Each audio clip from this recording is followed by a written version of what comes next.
Good morning, students. Today in geography we will take lesson number 3, A Changing Earth. We were talking about the forces which are acting on the earth.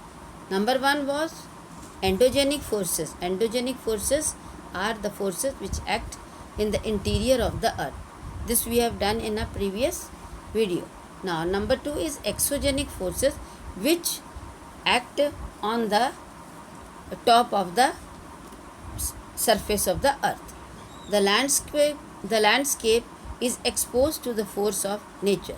Different type of forces of nature are there, and these forces continuously work on the landscapes, and it is being continuously worn down.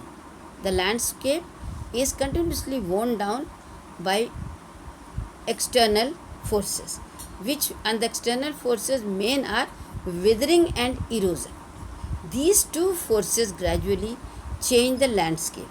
ये दो forces जो withering और erosion है, ये जो हमारी धरती है, लैंडस्केप जिसे कहते हैं धरती या जो भूमि के भाग हैं, उनको बिल्कुल बदलती रहती है, और बदल के लंबे समय के बाद वो भाग है वो किसी और तरह के लैंडफॉर्म्स में बदल जाते हैं. First will see weathering. Weathering क्या है?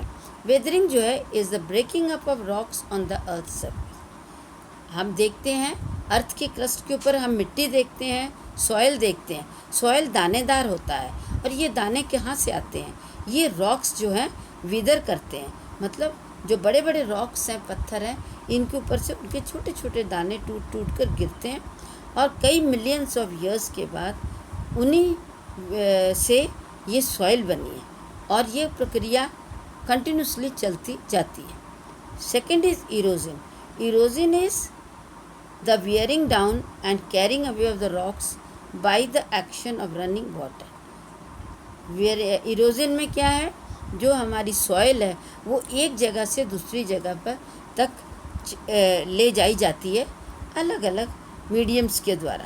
जैसे running water also carry the rocks और the granules of the rocks, glaciers, sea waves, winds etcetera. Now work of a river. नदियों का क्या काम है? नदियाँ जब चलती हैं तो अपने साथ क्या करती हैं? उनके अंदर तरह तरह के मिट्टी होती है, रॉक्स के छोटे छोटे टुकड़े, छोटे छोटे पेबल्स, जिन्हें स्टोन्स की पेबल्स, छोटे छोटे बिल्कुल कंकड़ होते हैं.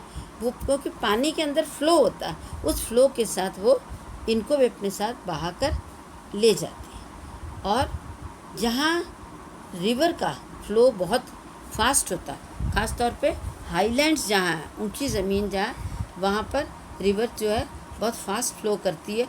जब उसका पानी का फ्लो बहुत फास्ट होगा तो इरोजन की प्रोसेस भी फास्ट हो जाएगी. And the reverse cut out deep V shaped valleys in the solid rocks of the landfall. अगर दोनों तरफ सॉलिड रॉक्स हैं, बड़े बड़े पथरीले या पहाड़ जैसे स्ट्रक्चर है, अगर उनके बीच से अगर नदी बहती है तो उसे हम क्या कहते हैं?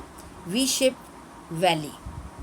तो यहाँ क्या होता है? हाईलैंड्स में the river jumps over hard rocks that cannot be easily eroded.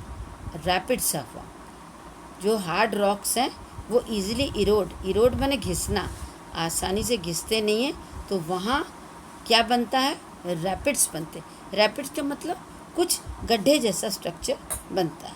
Work of A waterfall. Waterfall जो झरने हैं, झरने कहाँ से बनते हैं? Waterfall is created when the river plunges down. जब किसी ऊंचाई से नदी बहुत नीचे गिरती है तो उस स्ट्रक्चर को हम क्या कहते हैं? वाटरफॉल या झरना.